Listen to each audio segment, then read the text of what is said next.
안녕하세요. 서울에 사는 40대 초반 여자입니다. 오늘 들려드릴 이야기는 떠올리는 것만으로도 손이 떨리는 저의 경험담이에요.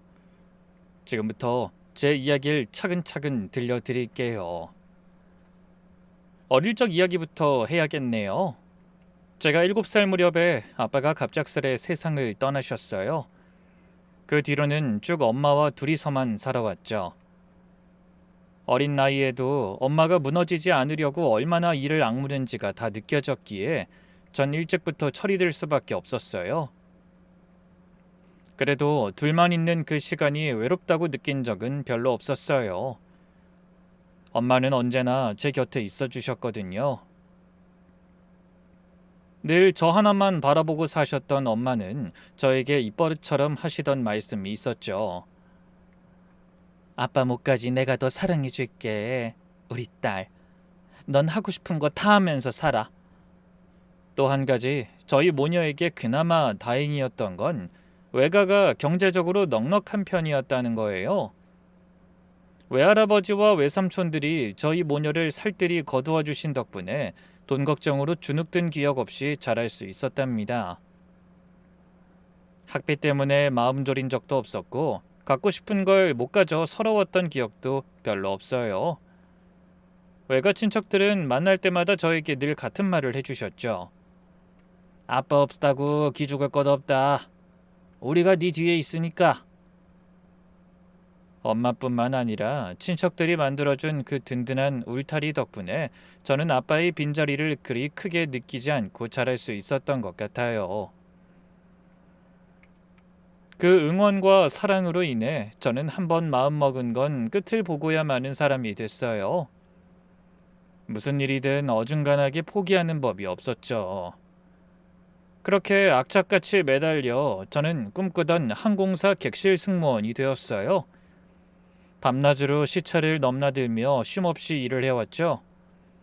비행이 워낙 잦다 보니 한 달에 집에서 잠드는 날이 손에 꼽을 정도였어요. 시차에 몸이 절어 며칠씩 끙끙 앓기도 했고 입맛을 잃어 끼니를 거르는 일도 잦았고요. 그래도 저는 저의 일이 좋았습니다. 낯선 도시의 새벽 공기를 마실 때면 스스로의 힘으로 세상을 넓혀가고 있다는 뿌듯함이 차올랐거든요. 그래서 힘든 노선도 마다하지 않고 후배들 대신 책임을 떠안기도 했어요. 그렇게 한 해, 두 해 버티다 보니 어느새 고참이 되어 있더군요. 몸은 늘 천근만근이었지만 그 바쁜 삶이 오히려 제 자부심이라 여기며 버텼어요. 누구에게 기대지 않고 제 손으로 하나하나 일궈나가는 그 시간이 그 시절 저에겐 가장 큰 행복이었습니다. 한편으로는 엄마에게만큼은 부족함 없는 딸이 되고 싶기도 했고요. 그래서였을까요?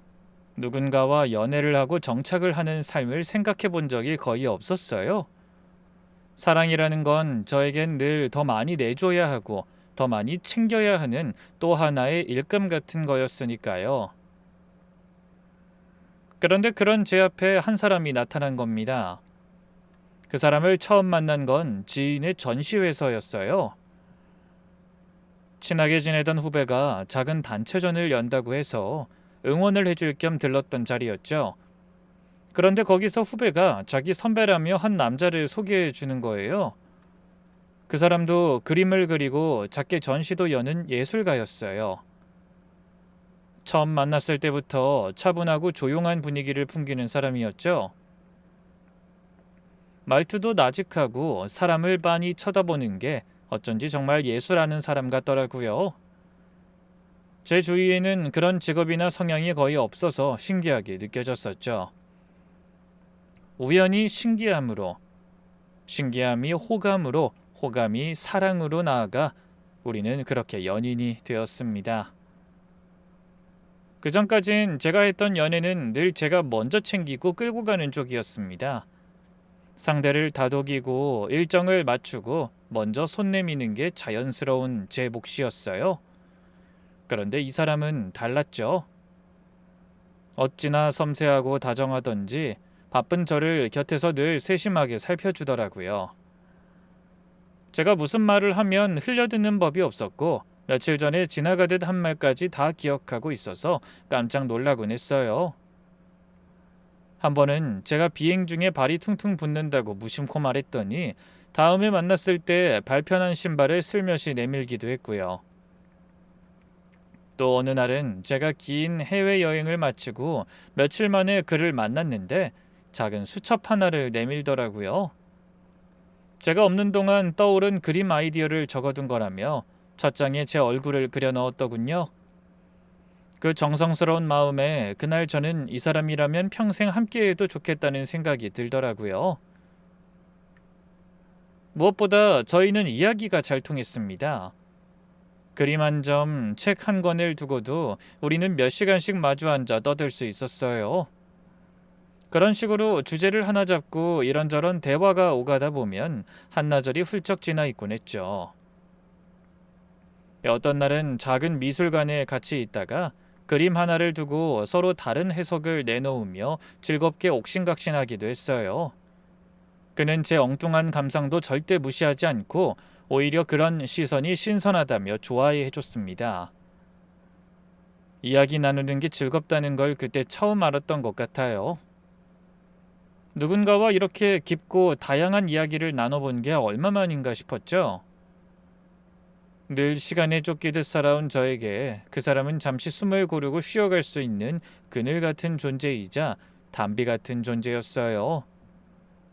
그 사람과 있으면 제가 굳이 아등바등 애쓰지 않아도 되는 그런 편안함이 좋았습니다.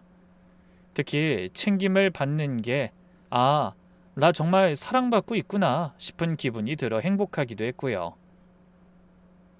그런 남자친구에게 한 가지 마음에 걸리는 게 있긴 했어요. 남자친구는 지난 7년간 누구와도 연애를 하지 않았다고 하더라고요. 이유를 물으니 그저 혼자가 편했다고만 답하고요. 7년이나? 그 긴 시간 동안 외롭진 않았어? 외로운 거랑 혼자인 거랑은 좀 다르더라고. 난 혼자 있을 때 오히려 덜 외로웠어. 처음엔 좀 의아했는데 막상 남자친구의 답을 들으니 그 말이 오히려 마음에 들었습니다. 이 사람 저 사람 가볍게 만나고 다니는 사람보다 아무나 곁에 두지 않고 신중하게 사는 사람처럼 보였거든요. 그땐 그 신중함이 제게는 더 없는 미덕으로만 비쳤어요. 사람 귀한 줄 아는 사람이구나. 한번 마음 주면 오래 갈 사람이구나. 그렇게만 생각했던 거죠. 그러니 제가 먼저 결혼을 마음먹은 이유는 분명했어요. 남자친구가 제 약한 부분까지 있는 그대로 품어주는 사람이라고 믿었거든요. 평생 강한 척, 다 괜찮은 척하며 살아온 저를 그는 다그치는 법이 없었어요. 그저 가만히 안아줄 뿐이었죠. 그 앞에서만큼은 다 큰 어른인 제가 어린아이처럼 굴어도 괜찮았습니다. 비행에서 돌아와 엉엉 울며 힘들다고 투정을 부려도 그는 나무라지 않고 제 이야기를 끝까지 들어줬어요. 그런 사람은 제 평생 처음이었네요. 그래서 제가 먼저 결혼하자고 청혼한 거예요. 그런데 뜻밖에도 남자친구가 망설이더라고요. 나는 아직 준비가 안 된 것 같아. 마음도 그렇고 형편도 그렇고 너한테 짐이 되긴 싫어. 저는 이대로 남자친구를 잃고 싶지 않아서 매일 찾아가 설득했어요. 준비를 마치고 결혼하는 사람은 없다. 서로 함께하면서 준비해가면 된다. 사랑하는데 뭐가 문제냐 이런 식으로 이야기하며 남자친구의 마음을 돌리려고 했죠. 그런데 남자와 여자의 입장은 다른 것 같더군요. 그 사람은 남자로서의 부담감이 큰 것처럼 보였어요. 자기가 많은 것을 짊어져야 하는데 그럴 준비가 안 됐다는 거였죠. 그런데 그 무렵 하필 남자친구가 몇 해를 공들여 준비하던 개인전이 엎어지는 일이 생겼습니다. 전시를 맡기로 했던 화랑이 갑자기 문을 닫아버린 거예요. 미리 들인 돈도 잡아둔 일정도 한순간에 다 날아가 버렸죠. 그 일로 남자친구는 한동안 넋이 나간 사람처럼 지냈어요. 몇 년을 그 전시 하나만 바라보고 달려왔는데 하루아침에 모든 게 무너졌으니 그럴 만도 했죠. 밥도 제대로 먹지 못하고 며칠씩 작업실에만 틀어박혀 지내는 그를 보며 제 마음도 함께 무너졌습니다. 형편이 급격히 어려워지자 저는 망설일 것도 없이 그를 도왔어요. 결국 남자친구는 살던 집 보증금까지 빼야 하는 처지가 되어 제 집으로 들어오게 됐습니다. 그 무렵 저는 비행으로 번 돈을 쪼개 그의 작업 재료비며 생활비까지 보탰어요. 통장 잔고가 줄어드는 게 눈에 보였지만 사랑하는 사람이 다시 일어서는데 보탬이 된다면 그까짓 게 대수냐 싶었죠. 남편은 그런 제게 늘 미안해하면서도 고마워했죠. 이렇게까지 신세를 져도 되나 싶어. 짐이 되기 싫어서 결혼도 망설였다는 건데 결국 이렇게 됐네. 신세는 무슨. 그런 거 따지지 마. 난 당신만 곁에 있으면 돼. 이미 제겐 집이 있었고 형편도 여유가 됐기에 이 정도는 아무것도 아니라며 그를 다독였죠. 그렇게 한 지붕 아래 살게 되면서 우리는 누가 먼저랄 것도 없이 자연스럽게 결혼을 약속했습니다. 불행 중 다행처럼 타이밍이 좋았던 거죠. 주변에서는 남자친구 형편이 안 좋은데 뭐가 급해서 그러느냐고 말리는 사람도 있었어요. 얘, 너 정신 차려. 집도 네 거고 돈도 네가 벌어서 생활한다고? 그 사람이 너한테 해주는 게 대체 뭐야? 그 사람은 나한테 그 사람만이 줄 수 있는 안정감을 줘. 그거면 충분하지 않아? 그땐 정말 그렇게 믿었어요. 마음 편히 기댈 수 있는 사람이 생겼다는 것만으로도 세상을 다 가진 기분이었거든요. 형편 같은 게 사랑 앞에서 무슨 대수냐 싶기도 했고요. 저희는 결혼식도 양가 가족만 모아 조촐하게 치렀어요. 남편은 혼수 하나 해오지 못하는 걸 미안해했지만 그런 건 아무래도 좋았습니다. 돌이켜보면 그 모든 시작에서 손을 내민 쪽은 늘 저였네요. 그래도 그땐 그게 사랑이라고 믿었으니 하나도 아깝지 않았습니다. 그렇게 그 사람이 제 집으로 들어오면서 신혼이 시작됐어요. 처음 얼마간은 더없이 행복했습니다. 남편은 여전히 섬세하고 세심하게 절 챙겨줬어요. 새벽 비행을 마치고 녹초가 되어 입국장을 나오면 부르지도 않았는데 마중을 나와 제 무거운 짐을 받아들곤 했죠. 왜 나왔어? 피곤할 텐데 자고 있지. 자기가 더 피곤하지. 얼른 가자, 밥 해놨어. 따뜻할 때 먹어야 돼. 진상 손님에게 시달려 지친 목소리로 전화하면 끝까지 제 푸념을 들어주고는 제가 좋아하는 맛있는 디저트를 준비해 두기도 했어요. 또 어떤 날은 제가 눈독 들이던 물건을 사다가 머리맡에 살그머니 선물처럼 놓아두기도 했죠. 기념일이 오면 남편은 늘 손수 만든 선물을 내밀었습니다.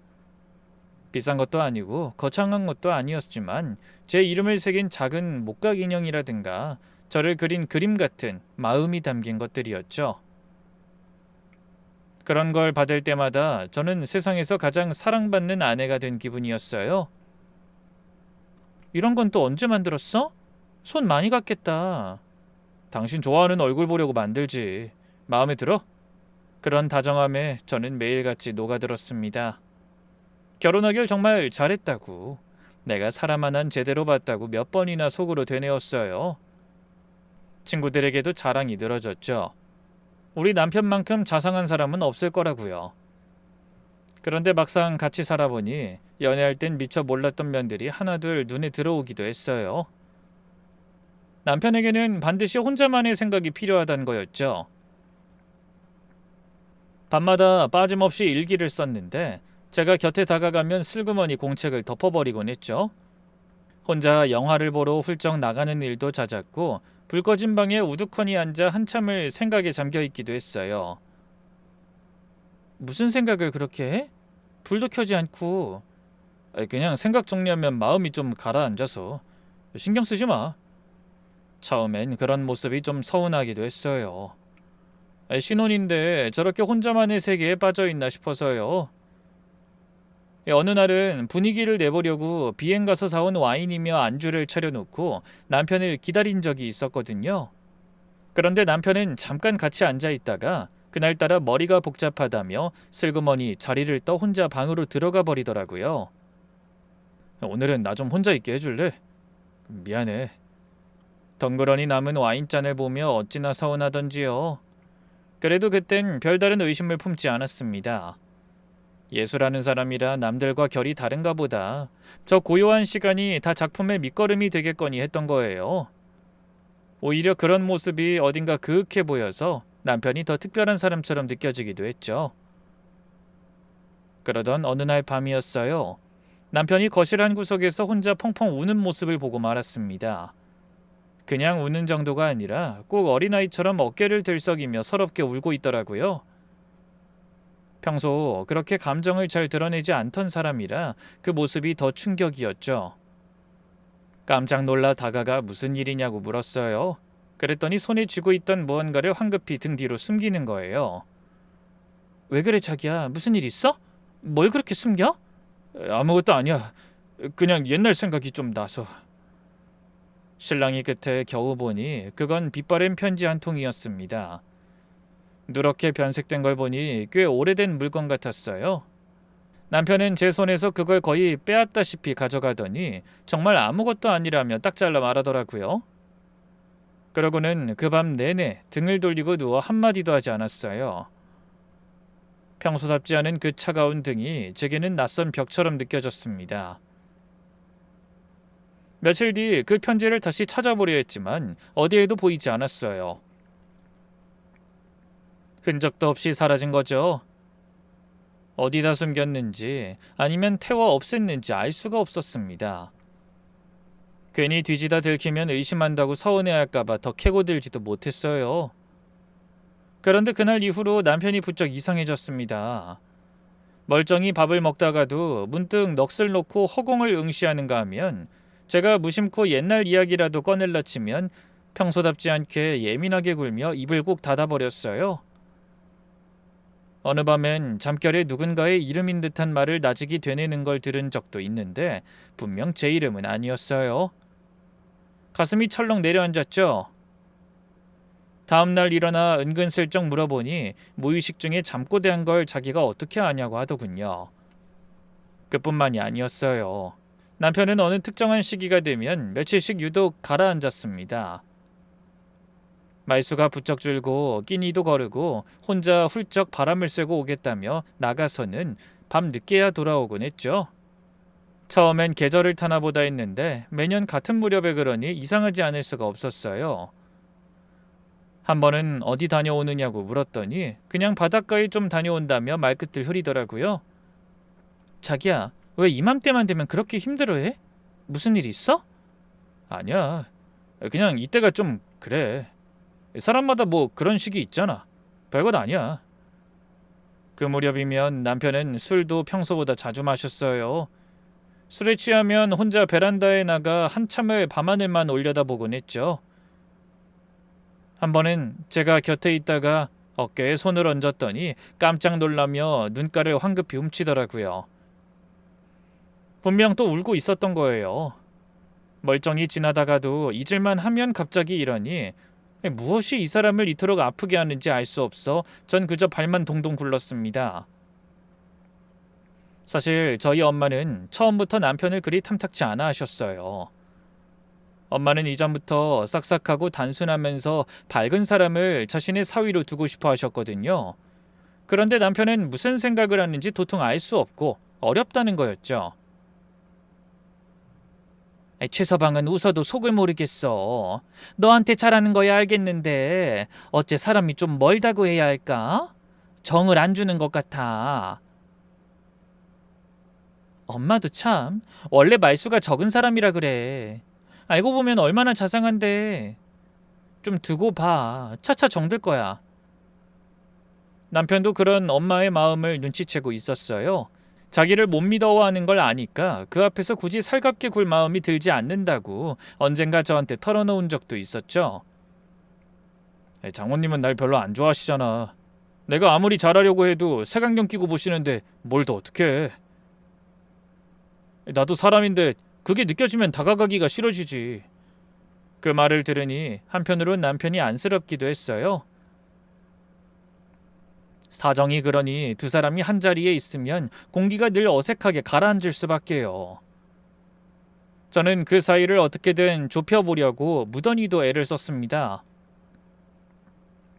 엄마가 좋아하시는 화초를 남편이 직접 골라 분갈이까지 해서 가져다 드리게 하고 엄마 생신에 남편이 엄마 얼굴을 그린 초상화를 선물하도록 자리를 만들기도 했어요. 그림 솜씨가 좋은 사람이니 그 정도 정성이면 엄마 마음도 풀리지 않을까 싶었죠. 또 엄마와 남편을 데리고 셋이서 여행을 떠난 적도 있었어요. 모처럼 시간을 내서 경치 좋은 곳에서 며칠 묵으며 정을 쌓아보자는 마음이었죠. 그런데 남편은 여행 내내 카메라만 붙들고 풍경을 담을 뿐 엄마와는 좀처럼 말을 섞지 않더라고요. 결국 엄마는 사위 눈치를 보느라 여행 내내 마음이 불편하셨고 저만 두 사람 사이에서 진땀을 뺐습니다. 생각해보면 남편은 제가 시키는 대로 따라주긴 했지만 늘 딱 거기까지였습니다. 장모가 고맙다며 다정히 말을 붙여도 자기를 어려워하는 그 마음을 다 안다는 듯 짧게 대답하고 말 뿐이었죠. 먼저 곁을 내주는 법이 없었어요. 엄마도 그런 사위가 영 편치 않으셨는지 만남을 갖는 걸 점점 어려워하셨고요.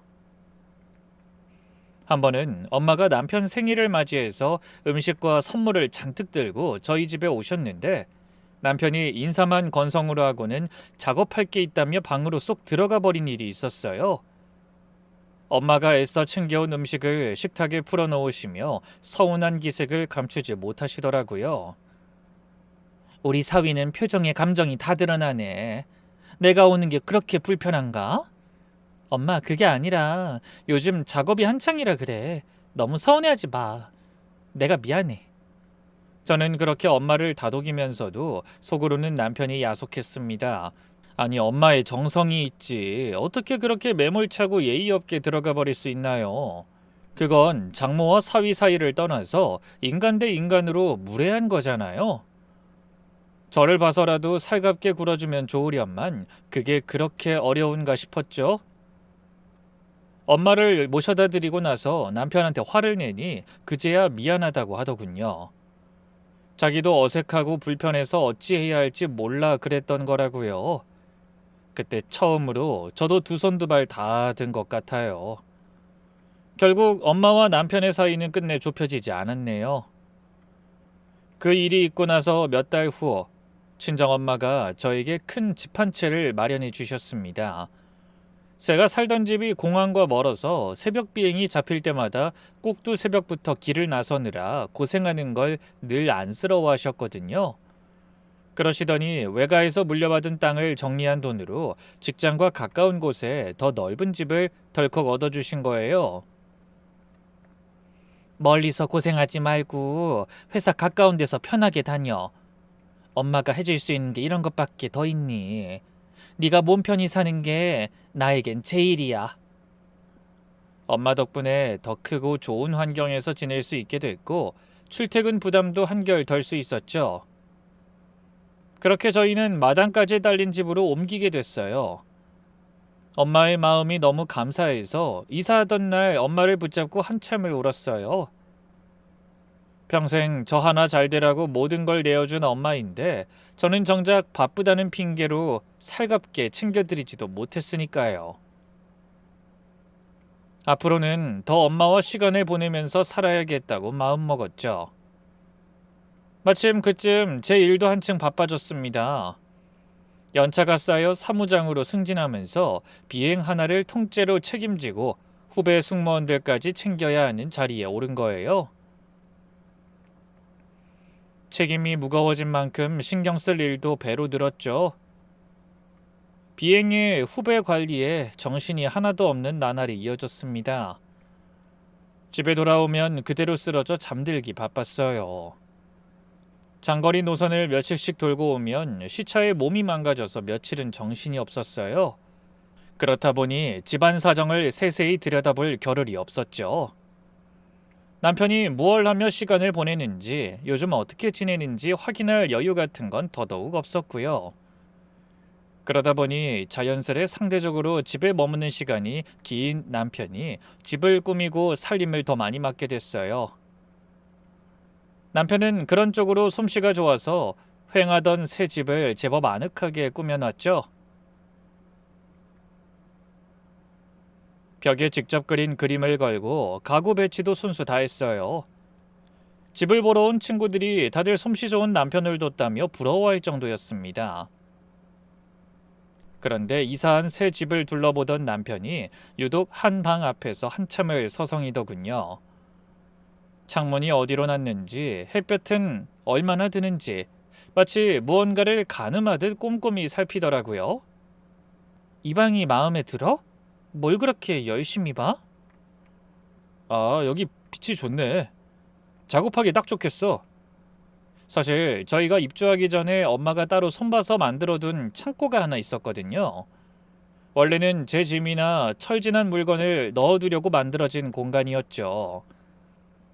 남편이 딱 그 창고를 보고 마음에 들어 하더라고요. 내내 그 방을 들락날락하며 살펴보더니 저에게 조심스레 물었어요. 저 창고 말인데 내가 작업실로 좀 써도 될까? 어차피 우리 방도 여러 개니까 저 방 하나 정도는 내 담당으로 써도 되지 않을까 싶어서. 작업할 공간이 마땅치 않기도 하고. 전 별 생각이 없었어요. 집안일을 도맡아 해주는 남편에게 작업할 방 하나쯤 내어주는 거야 당연하다 싶었으니까요. 당연하지. 당신 편한 대로 써. 안 그래도 작업실 없어서 답답해했잖아. 고마워. 사실 작업이라는 게 혼자만의 공간이 꼭 필요하거든. 당신이 이해해주니까 정말 든든하다. 그렇게 말하며 환하게 웃는 남편을 보니 저도 덩달아 기분이 좋았어요. 엎어진 전시 때문에 한동안 풀이 죽어 있던 사람이라 다시 의욕을 내는 모습이 그저 반가웠거든요. 작업실 하나 생겼다고 저렇게 좋아하니 진작 챙겨줄까 싶어 미안한 마음마저 들었죠. 그래서 그러라고, 편하게 쓰라고 흔쾌히 답했습니다. 그렇게 바삐 지내던 어느 날이었어요. 문득 집을 청소하다가 그 창고에 자물쇠가 채워져 있는 걸 보게 됐습니다. 그것도 그냥 자물쇠가 아니라 제법 묵직하고 단단해 보이는 걸로 야무지게 잠가놨더라고요. 누가 봐도 아무나 들이지 않겠다는 듯한 의미 같은 자물쇠였죠. 그래서 남편에게 저게 뭐냐고 물었습니다. 아, 작업실 잠가둔 거야. 한창 몰입할 때 누가 드나들거나 손대면 흐름이 확 깨지거든. 그냥 아예 잠가두는 게 마음이 편해. 엎어진 개인전을 이 집에서 혼자 다시 일으켜보겠다는 뜻이라나? 화랑이 문을 닫는 바람에 날아가 버린 그 전시를 끝내 포기하지 않았다며 의지를 다지기 위해 확실히 해두는 거라고 하더군요. 그래도 자물쇠까지 찬 건 좀 이해가 안 되더라고요. 그 집에 있는 건 남편과 저 둘뿐인데 남편이 자물쇠를 채운 건 결국 저를 막으려는 거 아닌가요? 이런 생각이 들어 좀 불편하다고 하니 남편은 또 그런 게 아니라며 자기 만족을 위해 한 일이라고 하더군요. 그래서 저도 앞에선 납득하는 척하면서 그러면 방 안을 한 번만 구경해도 되겠냐고 물었어요. 알았어, 안 들어갈게. 대신 나도 한 번만 구경하면 안 돼? 당신 작업하는 거 한 번도 못 봤잖아. 궁금한데. 작업이 어느 정도 모양을 갖추기 전엔 당신한테도 보여주고 싶지 않아. 미완성인 거 남한테 보이는 게 제일 싫어서 그래. 대신 완성되면 제일 먼저 보여줄게. 약속해. 그렇게까지 말하니 더 조를 수가 없더라고요. 예술가의 자존심이라는 게 있으니 그 마음을 존중해줘야겠다 싶었죠. 그래도 부부 사이인데 제가 모르는 공간이 집안에 떡하니 생겼다는 게 여전히 마음에 걸리긴 했어요. 잠긴 문을 지날 때마다 괜히 한 번씩 눈길이 가고 저 안에서 남편이 대체 뭘 하나 싶어 궁금하기도 했고요. 가끔은 문틈에 귀를 대보고 싶은 충동이 일기도 했습니다. 그래서 한 번은 남편이 외출한 사이 그 앞을 서성이다 결국 손잡이만 돌려보고 돌아선 적도 있었어요. 굳게 잠긴 그 문은 끝내 열리지 않았죠. 그래도 저는 캐묻지 못했어요. 집에 더 오래 머무는 것도, 살림이며 그 방을 관리하는 것도 다 남편 몫이었으니까요. 괜히 작업에 방해가 될까봐 조심스럽기도 했죠. 무엇보다 그 무렵 저는 일이 너무 바빠서 그 잠긴 문 하나에 오래 마음을 둘 여유조차 없었어요. 하루하루를 정신없이 보내다 보니 그 방에 대한 궁금증도 어느새 잊어버린 거죠. 그런데 가끔 이상한 일이 있긴 했어요. 남편은 제가 비행으로 집을 비우는 날이면 유독 그 방에 오래 머무는 것 같았습니다. 한 번은 일정이 갑자기 취소돼 예정보다 일찍 집에 들어온 적이 있었는데 그날 남편은 그 방에 있었죠. 제가 들어온 기척을 듣고는 황급히 문을 잠그고 나오는데 그 표정이 어딘가 당황한 듯 보였어요. 왜 이렇게 일찍 왔어? 연락도 없이? 비행이 취소됐어. 당신 그 방에서 뭐 하고 있었어? 아이, 뭐 하긴 작업하고 있었지. 갑자기 와서 깜짝 놀랐잖아. 그땐 그게 좀 이상하다 싶다가도 작업에 집중한 탓에 놀랐나 보다 하고 넘겼어요. 그런데 한 가지 이상한 건 그 방에서 가끔 이상한 냄새 같은 게 새어나왔다는 거예요. 향수는 아닌데 은은하면서 어딘가 소름 끼치는 향이랄까? 작업실에서 이런 냄새가 날 일이 뭐 있나 싶었지만 물감 냄새를 지우려고 그러나 보다 하고 또 넘겼죠. 그래서 제가 어느 날은 그 방을 청소하겠다고 했더니 남편이 펄쩍 뛰며 자기가 알아서 하겠다고 한사코 말리더라고요. 청소는 내가 해. 당신은 손도 대지 마. 작업하는 사람만의 정리 방식이라는 게 있어서 그래. 그렇게까지 말하니 저도 더는 손을 댈 수가 없었어요. 그렇게 그 방은 우리 집에서 가장 익숙하면서도 가장 낯선 풍경으로 슬그머니 자리를 잡아갔답니다. 매일 그 앞을 지나면서도 정작 그 안에 무엇이 있는지는 까맣게 모른 채로 말이죠. 그쯤 남편이 이사한 지 꽤 됐는데도 차일피일 미루던 집들이를 하자고 제안했어요. 엎어졌던 전시를 다시 시작하게 됐다며 오랜만에 자기 지인들을 불러 모으고 싶다는 거였죠. 평소 사람 모으는 걸 그리 즐기지 않던 사람이라 조금 의외였지만 다시 의욕을 내는 모습이 반가워 저는 기꺼이 상을 차렸습니다. 손님은 남편 쪽 사람들이었고 그림하는 동료며 오래된 친구들이 하나둘 모여들었어요. 전 낯선 얼굴들 사이에서 음식을 나르느라 분주했죠. 그래도 남편이 모처럼 사람들 속에서 환하게 웃는 모습을 보니 저도 덩달아 기분이 좋았습니다. 한동안 풀이 죽어 지내던 사람이라 이렇게라도 기운을 차릴 수 있다면 못할 게 뭐 있겠나요? 그렇게 한창 접시를 채워 나르다 잠깐 화장실에 다녀오는 길이었어요. 남편도 가지러 갈 게 있다며 차에 간 상황이었죠. 거실에서 술이 몇 순배 돈 남편 친구들의 이야기가 흘러나오는 걸 우연히 엿듣게 됐습니다. 형, 그래도 이제 좀 폈다. 그 여자 그렇게 보내고 한동안 사람 구실도 제대로 못했잖아. 그러게, 그때 정말 형 따라가는 거 아니냐고 다들 마음 졸였지. 매일같이 술에 빠져 살았으니까. 저는 그 자리에 우뚝 멈춰 섰습니다. 가슴이 철렁 내려앉는데 도무지 그냥 지나칠 수가 없더라고요. 떨리는 마음을 누르고 그 친구들에게 다가가 방금 그게 무슨 이야기냐고 조심스레 물었습니다. 분위기가 순식간에 싸늘해지더라고요. 한 사람이 머뭇거리다 입을 떼는데 그 말이 제 머리를 쿵 하고 내리쳤어요. 형수님 모르셨어요? 그게 별건 아니고 형이 결혼 전에 오래 만나던 사람이 있었는데 그 사람이 그만 세상을 떠났어요. 좀 갑작스럽게요. 알고 보니 그 여자는 남편과 오랫동안 연애한 사이였고 어느 날 갑작스레 스스로 생을 등졌다는 거였습니다. 그 자리에 모인 사람들은 다들 아는 이야기를 정작 아내인 저만 까맣게 모르고 있었던 거죠. 저는 그 자리에서 아무렇지 않은 척 미소를 지어 보였지만 속은 새카맣게 타들어가고 있었어요. 머릿속이 어지러워 손이 다 떨릴 지경이었죠. 남편이 왜 그토록 깊은 우물 같은 슬픔을 품고 살았는지, 왜 해마다 같은 시기만 되면 무너졌는지 그 이유들이 한꺼번에 맞춰지는 기분이었습니다. 그러면서도 한편으론 그렇게 큰 일을 어떻게 결혼할 사람에게 한마디도 하지 않을 수 있나 싶어 서운함이 밀려왔어요. 다행인지 불행인지 남편은 그 대화가 오간 것도 제가 그 사실을 알게 된 것도 끝내 눈치채지 못한 채 집들이를 마쳤어요. 손님들이 다 돌아간 뒤 저는 차마 그날 밤 남편에게 그 일을 직접 묻지 못했습니다. 또 그 밤처럼 무너져 울어버릴까봐 그게 무서웠거든요. 어쩌면 그 대답을 듣는 게 두려웠는지도 모르겠어요. 그 사람 마음속에 아직도 다른 누군가가 살아있다는 걸 확인하고 싶지 않았으니까요. 그런 일이 있고 며칠 뒤였어요.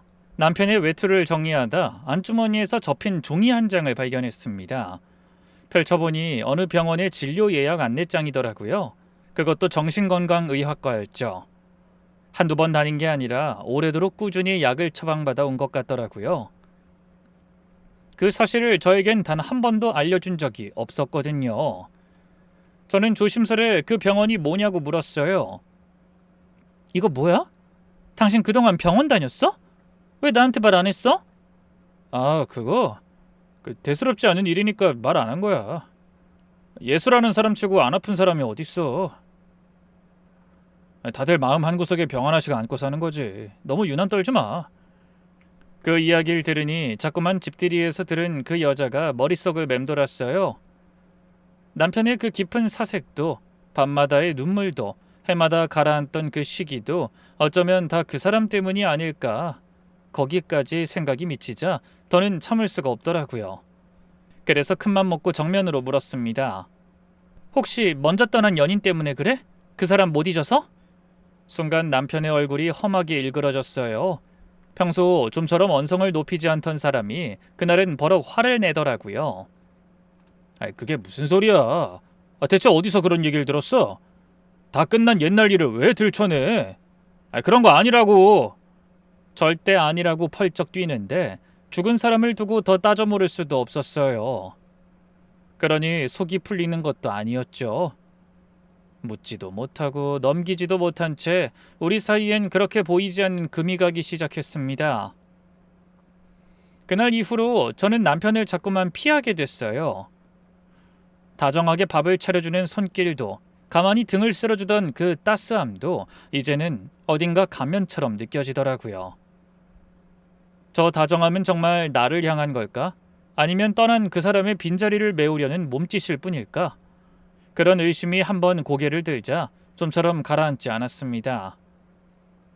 남편이 밤마다 쓰던 그 일기에는 대체 무슨 이야기가 적혀 있을지, 혼자 영화를 보러 나가 무슨 생각에 잠겼을지 모든 게 새삼 다르게 보였어요. 그래서 저는 애써 마음을 다잡았습니다. 사람이 어떻게 옛사람을 한순간에 잊겠나.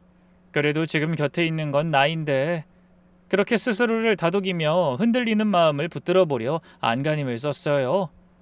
하지만 한번 어긋나기 시작한 톱니바퀴는 좀처럼 제자리를 찾지 못하더라고요. 그 무렵부터 우리는 사소한 일로도 자주 부딪혔답니다. 예전 같으면 웃어 넘겼을 일에도 서로 날을 세웠고 한 집에 살면서도 며칠씩 말을 섞지 않는 날이 늘어갔어요. 남편은 점점 더 방에 틀어박혔고 저는 그런 뒷모습을 보며 가슴이 답답해졌죠. 분명 한 지붕 아래 사는데 마음의 거리는 자꾸만 멀어지기만 했습니다. 얼마 뒤 시댁 식구들이 한자리에 모이는 자리가 있었어요. 시부모님이 오랜만에 저희 얼굴을 보고 싶다 하셔서 마련된 자리였죠. 시부모님과 시누이까지 둘러앉아 도란도란 이야기를 나누다가 남편이 화장실 간 사이 어머님이 가만히 제 쪽으로 몸을 기울이셨죠. 유정아, 우리 아들 좀 잘 부탁한다. 워낙 정이 많은 아이라 그만큼 상처도 깊어. 곁에서 마음을 잘 다독여줄 사람이 필요한 애야. 마음이 여려서 한번 무너지면 오래가는 사람이니 며느리인 제가 그 속을 너르게 품어줬으면 한다는 말씀이었어요. 그 말 끝에 저는 문득 집들이에서 들은 이야기가 떠올라 조심스레 여쭤봤습니다. 어머님, 혹시 서운 씨 전 연인 때문에 그렇게 말씀하시는 거예요? 정확히 무슨 일이 있었는데요? 그 순간이었어요. 둘러앉은 식구들의 표정이 일제히 굳어버리더라고요. 시누이가 화들짝 놀라며 되물었습니다. 그걸 어떻게 아세요? 누가 그런 얘기를... 어머니는 황급히 손사래를 치며 말을 가로챘어요. 아유, 그건 다 오래전 일이야. 이제 와서 할 필요 없는 옛날 이야기지. 괜히 마음 쓰지 마라. 그런 것 때문에 한 말 아니니까. 서둘러 그 화제를 덮어버리시는데 저는 등골이 서늘해졌습니다. 다 아는 일을 저 하나만 모르게 쉬쉬해 왔다는 것도 기가 막혔지만 막상 제가 입에 올리자 온 식구가 한편이 되어 황급히 묻어버리는 그 모습이 좀 섬뜩했어요. 대체 다들 저에게 무엇을 감추고 있는 건지, 무슨 생각으로 저를 대하고 있는 건지 알 수가 없었죠. 집으로 돌아오는 내내 마음이 무거웠어요. 시댁 식구들이 약속이나 한 듯 입을 맞춰 무언가를 덮으려 한다는 게 단순히 저를 배려하는 마음만은 아닌 것 같았거든요. 그날 밤 전 내내 잠을 이루지 못하고 뒤척였습니다. 시어머니가 하셨던 말씀이 자꾸만 마음에 걸리더라고요. 정이 많아 상처도 깊다는 그 말, 마치 남편이 지은 어떤 잘못을 여린 성정 탓으로 미리 감싸두려는 것처럼 들렸어요. 며칠 뒤 신우이에게 슬쩍 연락을 해봤지만 돌아오는 대답은 한결같았습니다. 언니, 그건 정말 다 지난 일이에요. 오빠도 그 일로 충분히 힘들었으니까 그냥 모른 척 덮어주세요. 좋게 좋게 넘어가는 게 모두에게 좋은 거예요. 좋게 넘어가라는 그 말이 어쩐지 협박처럼 들리기까지 했어요. 알면 안 되는 무언가가 저 너머에 도사리고 있는 것 같았죠. 그 막연한 불안은 날이 갈수록 또렷해져만 갔습니다. 그날 이후로 저는 남편의 모든 행동을 다시 곱씹게 됐어요. 결혼하자는 제 말에 그토록 망설이던 것도, 굳이 손볼 데 많은 이 집을 고집하던 것도 다 그럴 만한 이유가 있었던 게 아닐까. 의심은 한번 싹 트자 걷잡을 수 없이 자라났습니다. 그렇다고 무작정 캐물을 수도 없는 노릇이었어요. 시댁 식구들이 저렇게 입을 맞춰 감추는 걸 보면 분명 보통 일이 아닐 텐데, 섣불리 건드렸다가 무슨 일이 벌어질지 두렵기도 했죠. 전 그저 숨을 죽인 채 그 진실이 제 발로 드러나길 기다릴 수밖에 없었습니다. 그러던 어느 날이었습니다. 친정엄마가 김장을 했다며 김치를 한 보따리 사들고 우리 집에 오셨어요. 저번 일이 있고 나서 오랜만에 오신 거였죠. 이참에 며칠 동안 집에 머물다가 가라고 하려 했어요. 그간 일이 바빠 정신이 없었으니 앞으로 며칠간은 엄마와 데이트도 하면서 즐겁게 시간을 보내려고 했거든요. 마침 저는 비행을 마치고 집에 가던 길이었는데 저보다 엄마가 먼저 도착하셨기에 그냥 들어가 있으라고 한 상태였어요. 그렇게 집에 도착했는데 현관에 들어서기도 전에 안에서 남편이 언성을 높이는 소리가 들리는 거예요. 깜짝 놀라 들어가 보니 기가 막힌 광경이 펼쳐져 있더군요. 엄마가 빈 김치통을 둘 때를 찾다가 그만 그 창고 문을 열어보려고 손을 댔던 모양이에요. 그걸 본 남편이 장모 앞에서 시뻘개진 얼굴로 소리 지르고 있었습니다. 거긴 손대지 마세요! 제 작업실이라고요! 엄마가 무안에서 손을 덜덜 떨며 물러서는데도 남편은 좀처럼 누그러지지 않았어요. 저는 그 광경에 피가 거꾸로 솟는 것 같았습니다. 당신 지금 뭐 하는 거야? 우리 엄마한테 이게 무슨 짓이냐고! 아니, 저번에도 말했잖아. 저 방 들어가지 마시라고. 그런데 또 열려고 하시니까 그렇지. 장모님은 내 말을 무시한다고. 엄마가 실수한 걸 가지고 그렇게 노발대발 화를 내는 게 어이없더라고요. 물론 그 방은 남편 방이 맞죠. 하지만 애초에 이 집도 저 창고도 다 친정엄마가 마련해 주신 거잖아요. 그런데도 집을 내준 장모가 실수 좀 했다고 도둑 취급하듯 몰아세우다니요. 솔직히 말해 제 것도 아닌 집에서 방 하나를 제 성처럼 끼고 앉아 장모에게 큰소리치고 삿대질하는 그 뻔뻔함이 도무지 믿기지 않았어요. 그때 분명히 느꼈습니다. 저 방에 무언가 단단히 잘못된 게 숨어 있다는 걸요. 엄마는 끝내 김치만 내려놓고 도망치듯 밖으로 나가셨어요. 내가 그동안 말은 안 했다만 최서방 처음부터 어딘가 깨름칙했어. 둘만 사는 신혼집에 저렇게 방 하나를 저물새까지 채워 끼고 사는 게 어디 정상이니? 아까는 정말이지 눈빛이 확 변하더라. 무서워서 내가 다 소름 돋았다. 저는 놀란 엄마를 애써 달래며 고향까지 모셔다 드리기로 했어요. 머리가 지끈거렸지만 엄마를 그대로 혼자 보낼 순 없었으니까요. 그렇게 한참을 달려 고속도로에 막 접어들 무렵이었습니다. 조수석에 앉은 엄마가 갑자기 제 팔을 붙잡으셨어요. 딸, 차 돌려. 깜빡한 게 있다. 뭘 두고 왔는데 엄마? 안경. 내 돋보기 안경을 두고 왔네. 그거 없으면 안 되는데. 저는 별 생각 없이 차를 돌려 집으로 향했어요. 10분이면 갔다 올 거리였으니까요. 엄마를 차에 모셔두고 얼른 안경만 챙겨 나올 생각이었죠. 그렇게 집에 들어선 순간 뭔가 이상했습니다. 늘 굳게 잠겨있던 그 창고문이 활짝 열려 있는 거예요. 그 안에서 남편의 인기척이 느껴졌어요. 홀린 듯 그 문 앞으로 다가갔습니다. 심장이 쿵쿵 뛰는데 발걸음을 멈출 수가 없더라고요. 그 열린 문이 저를 끌어당기는 것만 같았어요. 안경은 까맣게 잊은 채 한 걸음 한 걸음 다가갔어요. 그러자 익숙한 냄새가 점점 짙게 코끝을 스쳤습니다. 그 안을 들여다본 순간 전 그대로 얼어붙고 말았어요. 그곳은 작업실이 아니었습니다.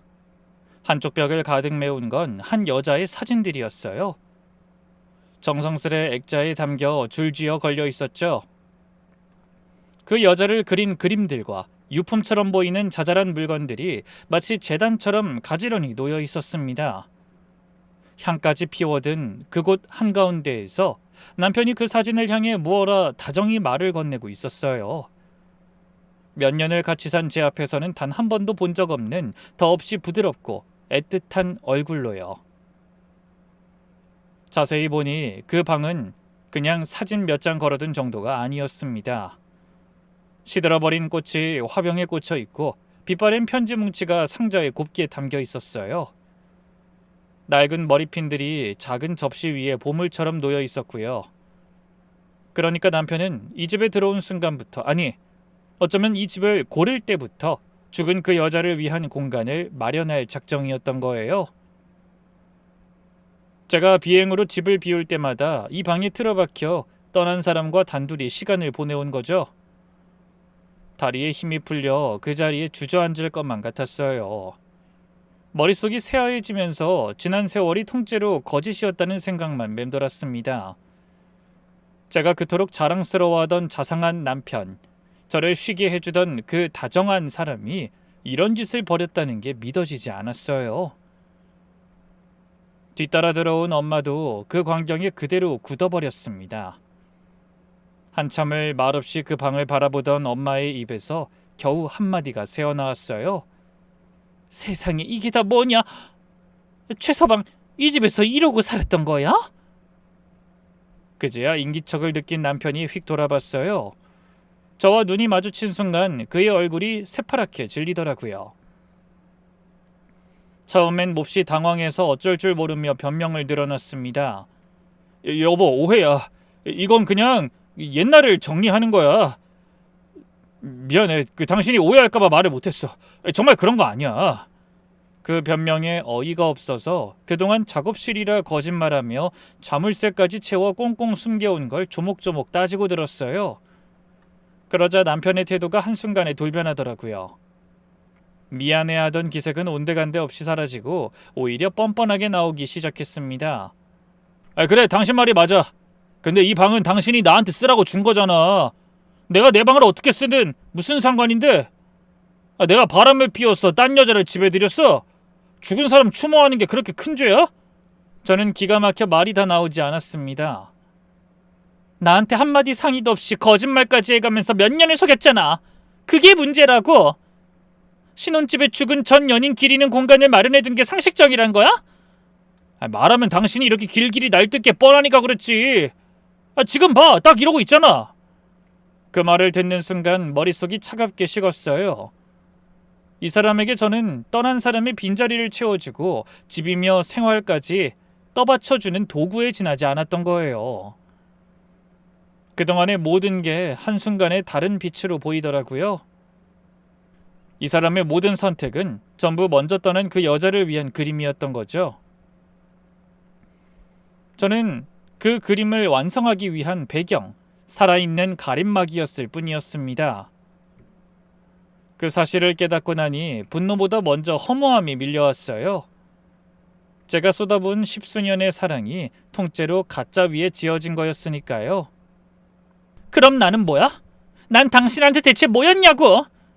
제가 울부짖듯 묻는데도 남편은 끝내 미안하다는 말 한마디를 하지 않았어요. 그저 이 공간을 들킨 게 짜증난다는 듯한 얼굴로 절 바라볼 뿐이었죠. 당신은 이해 못할 거야. 그 사람은 나한테 그냥 옛 애인이 아니었어. 내 전부였다고. 그걸 어떻게 잊어? 그 말이 비수처럼 가슴에 꽂혔습니다. 아내 앞에서 죽은 여자가 자기 전부였다고 말하다니요. 그럼 저와 함께한 수년간의 시간은 대체 무엇이었을까요?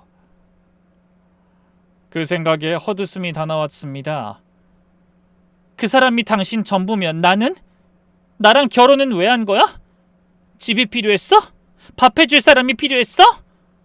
그만해. 자꾸 그렇게 몰아붙이지 마. 곁에서 부들부들 떨며 지켜보던 친정엄마가 끝내 목소리를 높이셨습니다.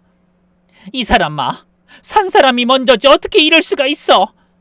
내 딸이 자네한테 어떻게 했는데? 받을 거 다 받아놓고 이게 무슨 짓이야? 우리는 그 자리에서 그동안 쌓인 것들을 모조리 쏟아내며 서로에게 가장 날선 말들을 퍼부었어요. 근데 저는 더 참지 못하고 그 방 안으로 뛰어들었습니다. 재단처럼 차려진 그것들을 손에 잡히는 대로 끌어내리기 시작했죠. 죽은 사람의 자리에 밀려 들러리로 산 세월이 한꺼번에 북받쳐 올라 도저히 두고 볼 수가 없었거든요. 액자가 바닥에 나뒹굴고 향로가 엎어지고 정성스레 모셔둔 물건들이 사방으로 흩어졌습니다. 마치 제 안에 쌓여있던 수년의 서름이 한꺼번에 터져나오는 것 같았어요. 이게 다 뭐야? 난 뭐냐고? 당신이 이러고 사는 동안 난 여기서 뭐였냐고? 그 광경을 본 남편이 눈이 뒤집혀 달려들었어요. 그러더니 그 여자의 사진이 바닥에 떨어져 밟히자 이성을 잃고 제 뺨을 2번이나 때렸습니다. 죽은 여자의 사진 한 장이 망가졌다는 이유로 아내에게 손을 댄 거예요. 이게 어디서 감히, 이게 어떤 건데 네가 손을 대? 곁에서 발만 동동 구르며 말리던 친정엄마는 제가 뺨을 맞는 걸 보고는 그대로 쓰러지실 뻔했어요. 그러더니 떨리는 손으로 곧장 전화기를 들어 경찰에 신고하셨습니다. 여보세요. 사람 좀 살려주세요. 사위가 내 딸을 때려요. 빨리 좀 와주세요. 남편은 그제야 제정신이 돌아왔는지 멈칫했어요. 자기가 무슨 짓을 했는지 그제야 실감한 듯 얼굴이 하얗게 질리더라고요. 그러더니 언제 그랬냐는 듯 또 표정을 바꿔 제 눈치를 살피며 어물거리기 시작했습니다. 아니, 내가 너무 흥분해서 당신이 갑자기 그걸 부수니까 나도 모르게 미안해. 신고는 취소하자. 뺨이 얼얼하게 부어오르는데도 저는 이상하리만치 차분해졌어요. 손이 부들부들 떨리는데도 머릿속은 오히려 또렷했죠. 이 사람과는 여기까지구나. 더 미련을 둘 것도 돌아볼 것도 없구나. 그 순간 그렇게 마음을 정했습니다. 지금껏 쌓아온 정이 그 한 대에 와르르 무너져 내리는데 신기하게도 눈물은 나오지 않더라고요. 잠시 후 경찰이 도착했고 엄마는 떨리는 목소리로 또박또박 말씀하셨어요. 당장 저 사람을 끌어내달라고요. 저도 부어오른 뺨을 보이며 맞은 그대로를 차분히 진술했습니다. 결국 남편은 경찰에 이끌려 그 집에서 분리되었어요. 가면이 벗겨진 자리에 남은 건 자기 슬픔밖에 모르는 한없이 이기적인 한 사람뿐이었습니다. 그 일이 있고 나서 전 곧바로 이혼을 결심했어요. 수년을 함께한 사람이지만 그 방을 본 이상 단 하루도 더 같은 지붕 아래 살 수 없었어요. 그런데 막상 절차에 들어가니 일이 생각만큼 단숨에 끝나진 않더라고요. 그 뻔뻔한 인간이 정작 집에서 쫓겨나 갈 곳이 없어지자 태도가 또 한 번씩 바뀌었거든요. 이번엔 구질구질하게 매달리기 시작한 거죠. 처음엔 매일같이 전화를 걸고 집 앞까지 찾아와 문을 두드렸습니다. 그 다정했던 얼굴로 돌아가 눈물까지 보이며 사정했죠. 내가 잘못했어. 그 방 다 치울게. 싹 없앨게. 한 번만 용서해줘. 나 갈 데 없는 거 알잖아. 용서를 빌다가 그게 안 통하니 이번엔 슬그머니 돈 이야기를 꺼내더라고요. 그동안 자기가 집안 살림을 도맡아 집을 가꾼 것도 다 부부로서 기여한 거니 재산을 나눠 받아야겠다는 거였어요. 혼인 기간에 함께 일군 재산이니 절반은 자기 몫이라며 변호사까지 알아보고 왔더라고요. 그뿐만이 아니었습니다. 제가 마음을 돌리지 않자 이번엔 시댁 식구들까지 총출동했어요. 시어머니는 전화를 걸어와 그 아이가 마음의 병이 있어 잠깐 정신이 나갔던 거라며 한 번만 봐달라고 사정하셨죠. 그 애 원래 그런 애 아니야. 마음의 병이 그렇게 만든 거야. 가엾게 생각해서 한 번만 눈 감아주면 안 되겠니? 어머님, 병이 있으면 치료를 받았어야죠. 그 병을 핑계로 저를 몇 년이나 속이고 끝내 손까지 댄 걸 어떻게 눈 감아요? 그들이 아무리 죽은 사람과 병을 들먹이며 동정에 호소해도 제 마음은 이미 단단히 굳어 있었어요. 평생 그 가짜 다정함에 속아 살 순 없었으니까요. 우선 저희 집은 명백히 친정엄마가 마련해 주신 제 단독 명의의 재산이었어요. 결혼 전부터 제 명의였던 집과 친정에서 받은 재산은 부부가 함께 일군 공동재산으로 보기 어렵다고 하더군요. 게다가 결혼 생활을 떠받친 생활비며 그의 작업 재료비까지 사실상 모든 게 제 벌이에서 나갔어요. 남편이 보탠 거라곤 그 창고를 가득 채운 다른 여자의 흔적뿐이었죠. 저는 감정으로 맞서는 대신 차분하게 증거를 모았습니다. 집 명의와 자금 출처를 증명할 서류, 매달 제 통장에서 빠져나간 생활비 내역, 그가 변변한 수입이 없었다는 사실을 보여주는 기록까지요. 그에게 그날 손찌검으로 남은 경찰 신고 기록과 진단서가 더해졌어요. 변호사도 제 이야기를 듣더니 고개를 끄덕이더라고요. 남편도 변호사까지 앞세워 버텨보려 했지만 막상 서류와 증거가 쌓이자 점점 말이 없어지더라고요. 재산을 나눠받기는커녕 가정폭력으로 불리한 처지에 놓인 건 오히려 그쪽이었으니까요. 결국 그는 한 푼도 챙기지 못한 채 도리어 제게 위자료를 물어주는 조건으로 도장을 찍을 수밖에 없었어요. 막판까지도 그는 죽은 사람 이야기를 방패처럼 들먹였습니다. 자기가 얼마나 그 일로 아팠는지, 그래서 어쩔 수 없었는지를 구구절절 드러났죠. 하지만 그 어떤 사연도 산 아내를 속이고 때린 일을 덮어주지는 못했습니다. 법은 슬픔이 아니라 사실로 판단하는 법이니까요. 그렇게 저는 무거운 족쇄 하나를 비로소 풀어낼 수 있었습니다. 모든 게 정리되고 한참이 지난 지금 저는 다시 제 일로 돌아와 하늘을 오르내리며 바쁘게 살고 있어요. 그 큰 집에는 이제 저와 엄마 둘만 남았습니다. 텅 비어버린 그 창고는 깨끗이 치우고 햇살이 잘 드는 작은 서재로 새로 꾸몄어요. 이제 그 방을 지날 때면 서늘함 대신 따뜻한 볕이 마중을 나옵니다. 한때 가장 무섭고 낯설던 공간이 이제는 제가 가장 좋아하는 자리가 됐답니다. 남편은 결국 그토록 끌어안고 놓지 못하던 사당도, 곁에서 묵묵히 떠받쳐주던 사람도 무엇 하나 온전히 지키지 못한 채 빈손으로 돌아갔어요. 언뜻 전에 듣기로는 시댁에 얹혀 지낸다고 하더라고요. 그렇게 평생 죽은 사람만 품고 살겠다니 이젠 그러라지 싶어요. 미움도 시간이 지나니 옅어지고 그저 가엾다는 마음만 희미하게 남았습니다. 이혼하고 한동안은 저도 많이 힘들었어요. 수년을 함께한 사람이니 미운정 고운정이 다 있었으니까요. 가끔은 그 다정했던 순간들이 떠올라 마음이 무너지기도 했죠. 그래도 그럴 때마다 엄마가 곁을 지켜주셨어요. 같이 산책을 하고 맛있는 걸 먹으러 다니고 안 가본 여행지를 찾아다니면서요. 모녀가 다시 둘이 되어 보내는 그 시간이 신기하게도 제 상처를 조금씩 아물게 해주더라고요. 엄마는 가끔 그날 이야기를 꺼내며 웃으세요. 내가 그날 안경만 안 두고 왔어도 우리 딸 인생 그 집에서 시들 뻔했지 뭐냐. 그 깜빡한 안경이 효자였어, 효자. 생각해보면 정말 그래요. 까맣게 모르고 넘어갔다면 전 평생 누군가의 그림자나 메우며 살았을지도 모르죠. 그 닫힌 문 하나가 열리던 날 비로소 제 인생의 진정한 문이 열린 셈입니다. 이제 저는 누구의 빈자리를 대신 채우는 사람이 아니라 제 삶의 한가운데 당당히 선 주인으로 살아가고 있어요.